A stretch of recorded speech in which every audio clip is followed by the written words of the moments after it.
Oi, olá meus amigos, como é que vocês estão? Tudo bem com vocês? Particularmente, na medida do possível, eu quero crer, acreditar que vocês estão bem. Já quero começar dizendo que para mim é uma honra e é uma satisfação poder contar com a sua audiência, poder contar com o teu carinho.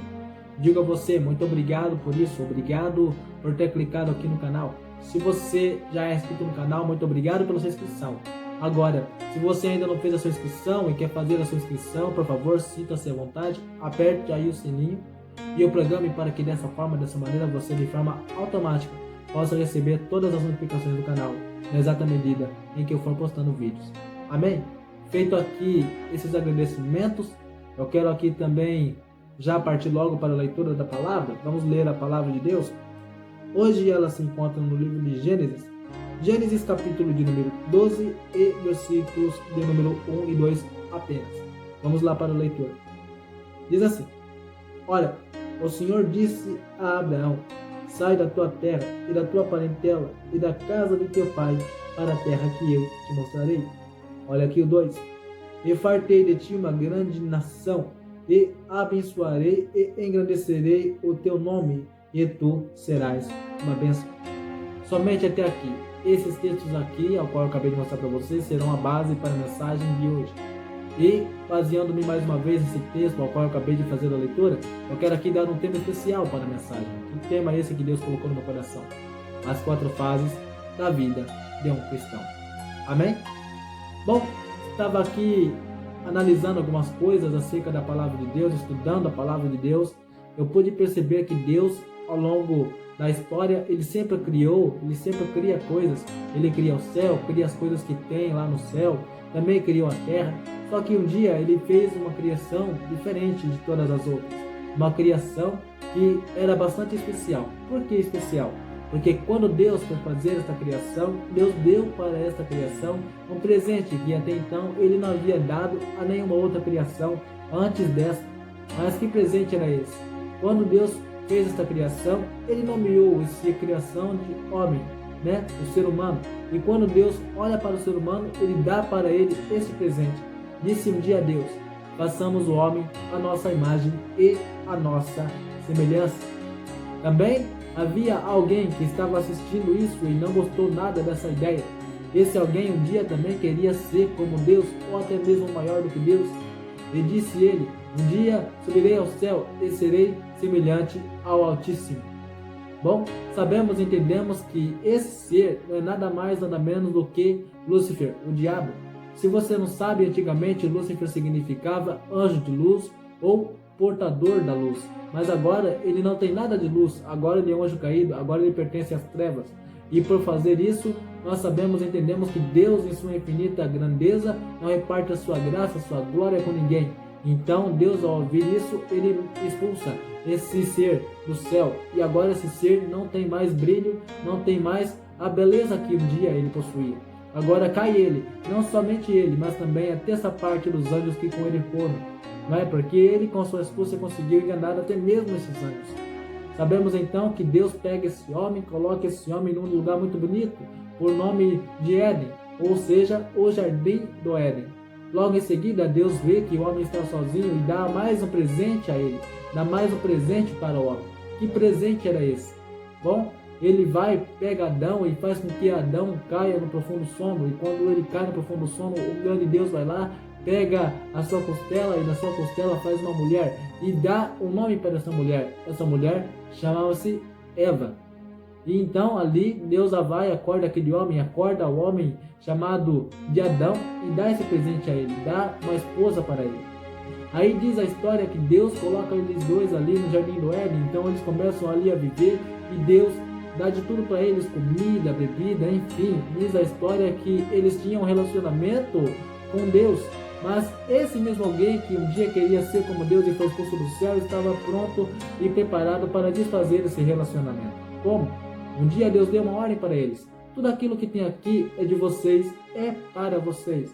Mas há algo que eu não quero que vocês façam. Está vendo aquela árvore ali? Eu não quero que vocês se alimentem dela. Eu não quero que vocês comam dela. Então Deus deu esta ordem para eles não se aproximarem. Feito isso, Deus vai e deixa eles a sós. Deus deu para eles a oportunidade de aproveitarem do livre-arbítrio, que nada mais é do direito de livre escolha. Mas aquele mesmo que queria ser como Deus, pega uma serpente, incorpora numa serpente e começa ali a enganar Eva, dizendo que se Eva se alimentasse do fruto, teria conhecimento, seria como Deus, e sabemos que isso não aconteceu. Quando Eva pega esse fruto, quando Eva é iludida pela serpente, ali então ela cai no pecado, pecado da desobediência.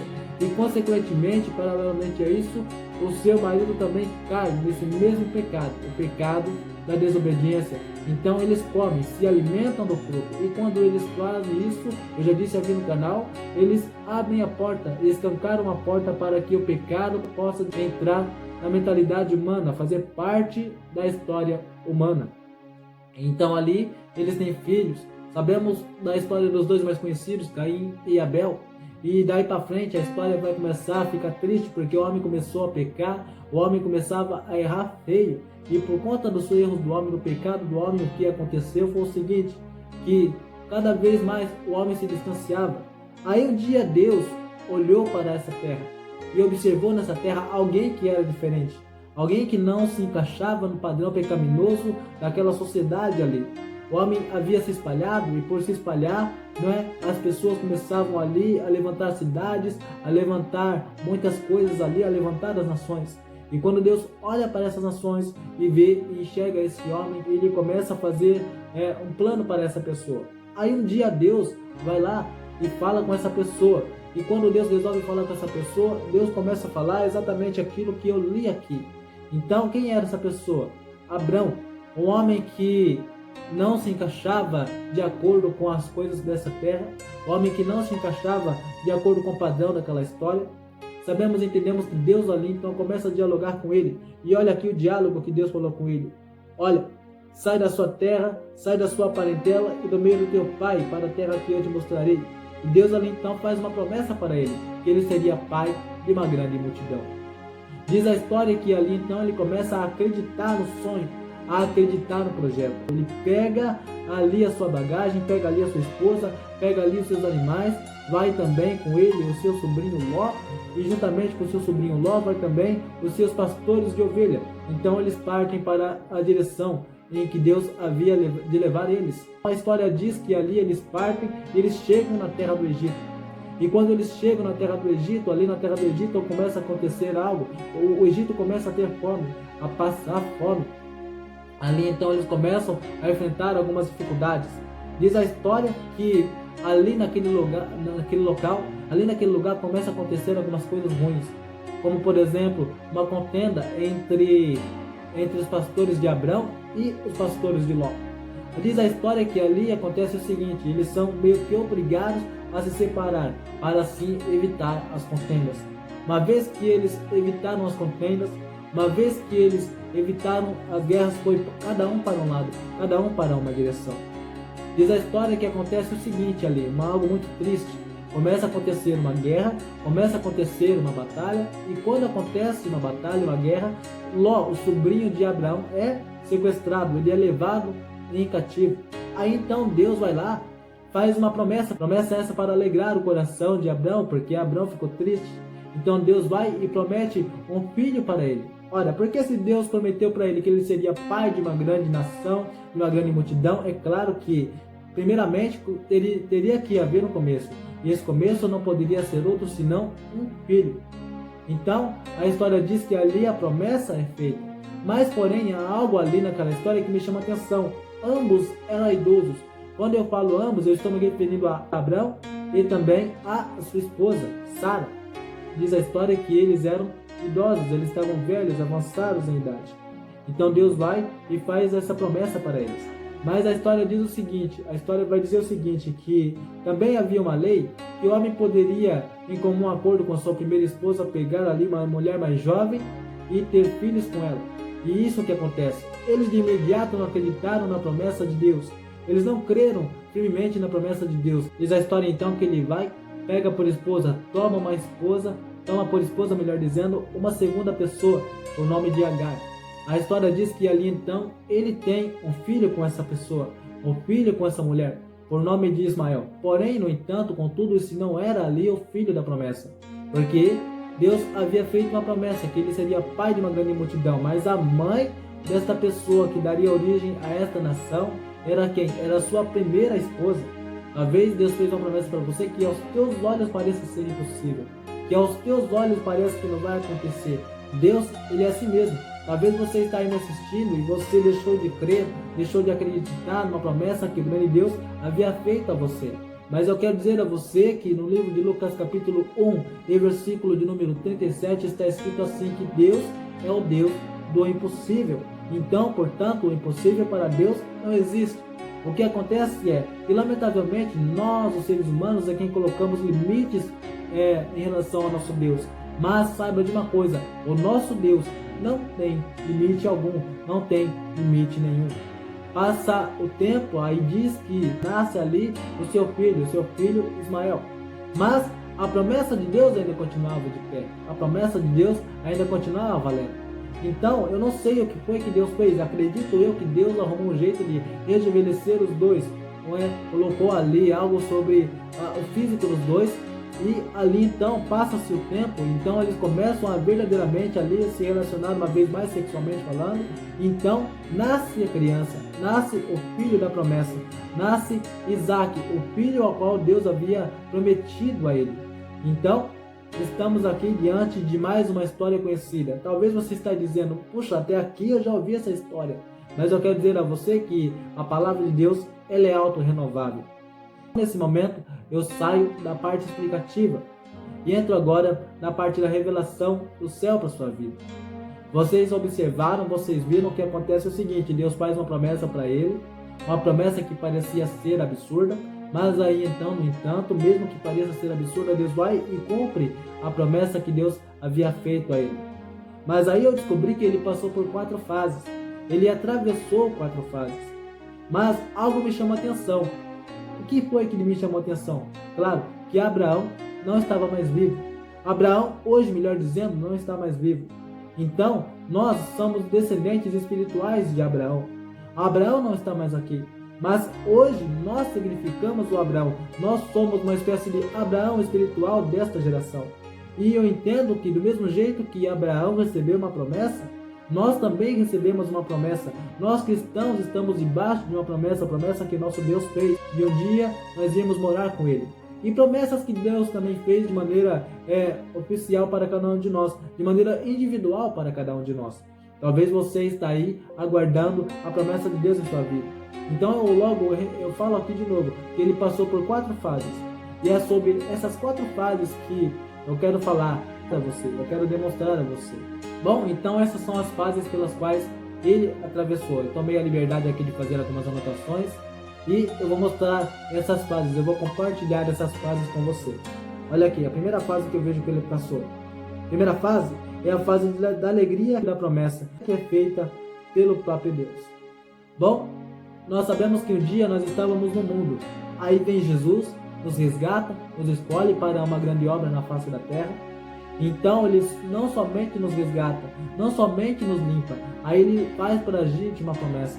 Ele faz para cada um de nós uma promessa que, um exemplo, ele promete capacitá-lo para ser pregador, outro ele promete capacitá-lo para ser um levita e assim sucessivamente. Então, de acordo com cada uma de nossas vidas, Deus vai e dá uma promessa individual para a gente. E eu digo a você que é normal, é natural a gente sentir alegria.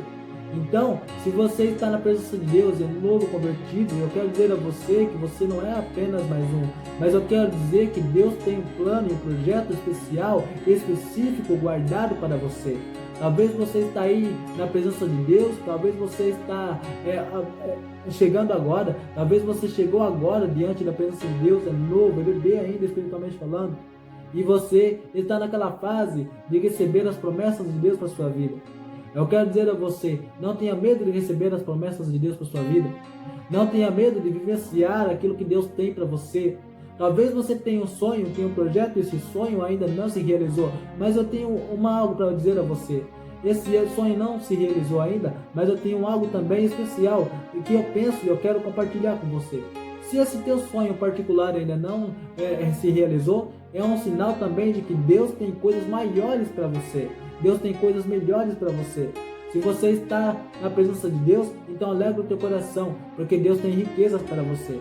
Mas para que você possa também usufruir das riquezas de Deus para sua vida, é necessário que você tome uma atitude de não parar, uma atitude de não olhar para trás. Porque se você olhar para trás, se você desistir, sabe o que acontece?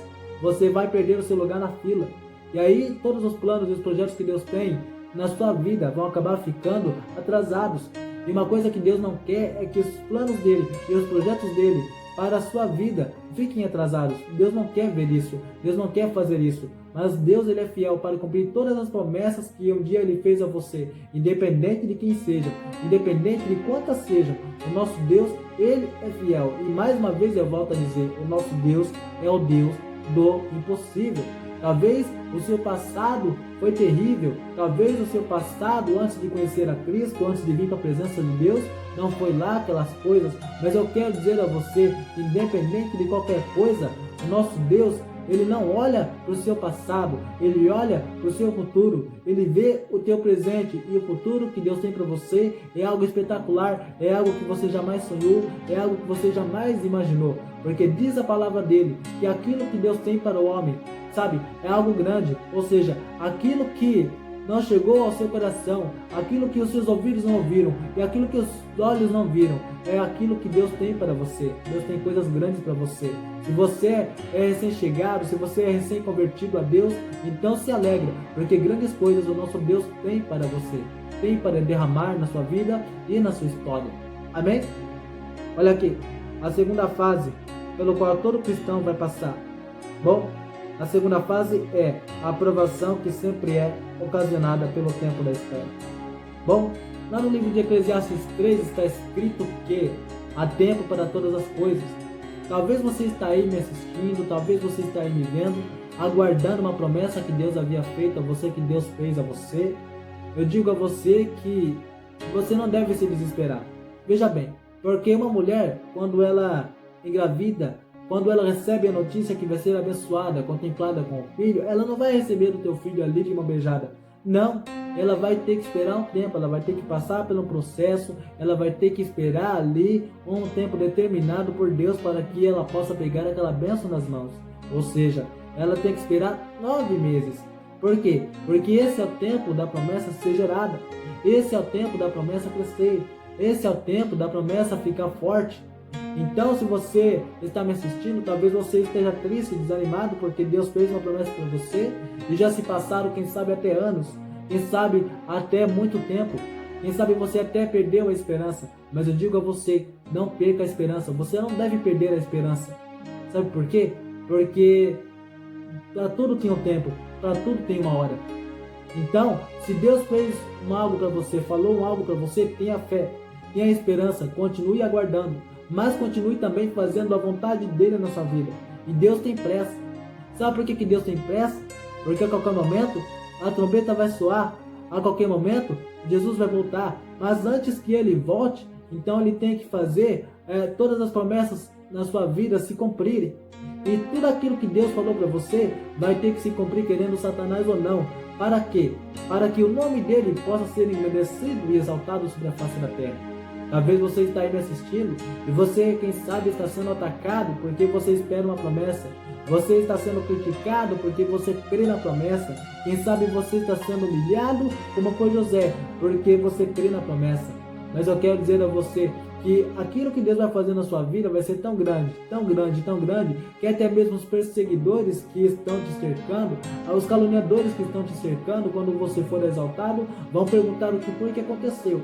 E quando eles perguntarem, quando eles disserem para você o que foi que aconteceu, é lógico, você não pode ali amaldiçoar os seus inimigos, não, mas você deve ser esperto. Quando eles observarem na sua vida que Deus te exaltou, e quando você perceber que ali eles ficarem curiosos, ou seja, quando eles tiverem sede de saber o que foi que aconteceu, mostre para eles o tamanho do teu Deus, mostre para eles como que Deus é grande na sua vida. Então, através daquilo que Deus vai fazer na sua vida, seja esperto, ganhe almas para o reino, melhor dizendo, ganhe pessoas para o reino, seja esperto, porque aquela pessoa que muitas das vezes te critica, te ataca, pode ser, sabe, uma pessoa que não conheça Cristo. mas através das bênçãos que Deus tem para a sua vida, através daquilo que Deus vai fazer, então também vai ser algo especial, vai ser um atrativo para as pessoas conhecerem mais a Deus, vivenciarem mais as coisas de Deus. Então, quando as pessoas vierem com sede a você, mostre a fonte para elas, a fonte que é o Senhor Jesus. Bom, olha aqui, mais uma fase que todo cristão deve atravessar. Olha aqui, o cumprimento da promessa que um dia foi feito pelo próprio Deus. Não é verdade? É aquilo que eu falei para você. Vai chegar um tempo, vai chegar um momento em que oficialmente vai acontecer isso na sua vida. Que as promessas de Deus vão se cumprir na sua vida. E quando se cumprir na sua vida, você deve ter a consciência de que nada vai ser, de mão beijada. Não, muito pelo contrário. Talvez você está sendo provado antes de ser abençoado. Mas você sabia que existe um propósito em relação às provas que Deus coloca na nossa vida? Pois bem, talvez você está aí me assistindo, talvez você está aí me vendo, talvez você está aí vendo a minha alma, vendo a minha vida, e você está numa provação terrível. Mas eu quero dizer a você, sabe para que serve a provação? Sabe para que serve isso antes da vitória vir? É para você saber valorizar, é para você dar valor em tudo aquilo que Deus faz na sua vida.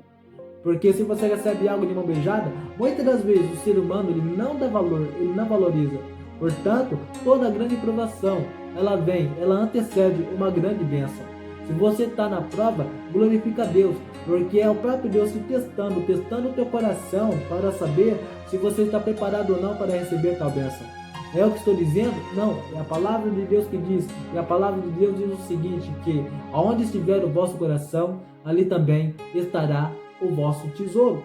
Portanto, aqui vai um recado meu para você. Todas as vezes que Deus te abençoar, quando Deus abençoar, não coloque o teu coração, nas coisas que a traça e o ferrugem corrói. Mas mantenha sempre o teu coração, mantenha sempre a tua vida diante do altar de Deus, porque a presença de Deus é uma das coisas mais valiosas que nós poderíamos ter nesses momentos. Se tem uma coisa que você tem que valorizar, é o tempo de Deus na sua vida te exaltar. É o tempo em que você passa diante da presença de Deus. Amém? Nunca deixe de ficar perto da presença de Deus.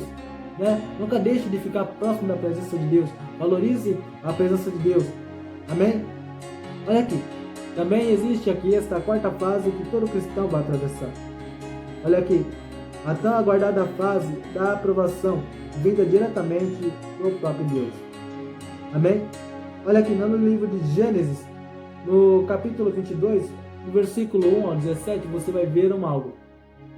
Que Deus, ele deu uma bênção especial para Abraão, não é verdade? Ali então você percebe que Abraão não é mais Abraão, Deus troca o nome dele para Abraão, que significaria ali pai de uma grande multidão. Estava ele lá feliz, estava ele lá todo sorridente com seu filho, e Deus ali então resolve testar ele, resolve testar o entendimento dele. E Deus diz para ele assim: olha, faz uma coisa para mim, eu quero que você me dê o seu filho tão especial que eu te dei, e sacrifica ele para mim. Então diz a história que ele é obediente, vai lá, pega assim aquelas coisas, pega ali um animal, pega ali o teu filho e vai lá e leva ele até o altar, leva o teu filho até o altar. E ali então diz a palavra de Deus que ele vai lá, ele vai pegar uma faquinha, vai pegar uma espécie de punhal e vai lá, sacrifica o teu filho ao próprio Deus. E ali então o anjo vai para a mão dele no exato instante que ele ia fazer aquilo, e ali então Deus vê a sinceridade que é no coração dele. Então ali Deus prova o coração dele. E quando Deus prova o coração dele, ele é aprovado. Ele passa a ser aprovado. Então essa é a fase da aprovação. Eu vejo que acontece na nossa vida a mesma coisa. Talvez a gente está ali na melhor fase da nossa vida, e muitas das vezes Deus resolve nos testar, Deus resolve nos provar. Mas eu quero dizer a você que há um propósito por detrás de uma aprovação. Talvez você foi abençoado por Deus, passou um tempo e você não está mais assim tranquilo, e vem as provas, e as provas bateram ali na tua porta. Mas eu quero dizer a você que a prova serve exatamente para nos deixar mais fortes. Eu quero aqui abrir um parênteses. Tem gente que recebe bênção da parte do Senhor Tem gente que recebe bênção na parte de Deus, só que antes de receber a bênção, orava, jejuava, e lamentavelmente acontece algo. A pessoa acaba, enfraquecendo na fé, não ora mais, não jejua mais depois de haver recebido uma bênção. Aí Deus vai e permite a prova, permite a aprovação. Sabe por que Deus faz isso? É justamente para a gente continuar firme e forte na presença dele, independente de qualquer coisa. Também existe uma outra coisa que eu quero aqui falar. A aprovação, ela serve para isso, para nos deixar espiritualmente mais fortes, para nos deixar espiritualmente ainda mais firmes diante da presença, diante da grandeza de Deus. Então a aprovação é para isso, é para a gente ficar mais experiente. Experiente por quê? Porque podem vir dias, podem chegar dias em que a pessoa que poderá vir até o nosso encontro, ao qual Deus poderá colocar diante de nós, estará também passando pelo mesmo processo. Mas aí você já passou por esse processo, e esse processo te deu experiência para que você possa abençoar a pessoa, para que você possa abençoar aquela vida. Então esse é o propósito, ou um dos propósitos da aprovação na nossa vida. É fazer com que muitas outras pessoas possam ser abençoadas. E Deus quer usar você, Deus quer utilizar você para abençoar essas pessoas que hoje estão passando por um processo difícil na vida. Mas como que você vai ensinar se você não passar, se você não enfrentar esse mesmo processo? Não é verdade? Bom, então eu estou aqui dizendo para você, se você está sendo provado, confie em Deus, porque Deus sabe o que está fazendo. Amém? Bom, essas foram as minhas simples e humildes palavras. Eu fiz aquilo que Deus colocou no meu coração, eu falei apenas aquilo que Deus falou, que colocaria no meu coração. Espero que até aqui você seja abençoado, você tenha sido abençoado, e que o grande Deus de Israel te abençoe. Me perdoe aí por algum erro técnico, por alguma coisa, mas eu só sei de uma coisa: Deus, Ele está no controle de tudo. Nós somos seres humanos, mas nós estamos aqui para fazer a vontade do grande Deus. Sendo assim, aqui eu quero me despedir e fique com a presença de Deus, fique com um abraço, fique com o meu beijo e até o próximo vídeo, se assim o grande Deus Israel me permitir. Amém?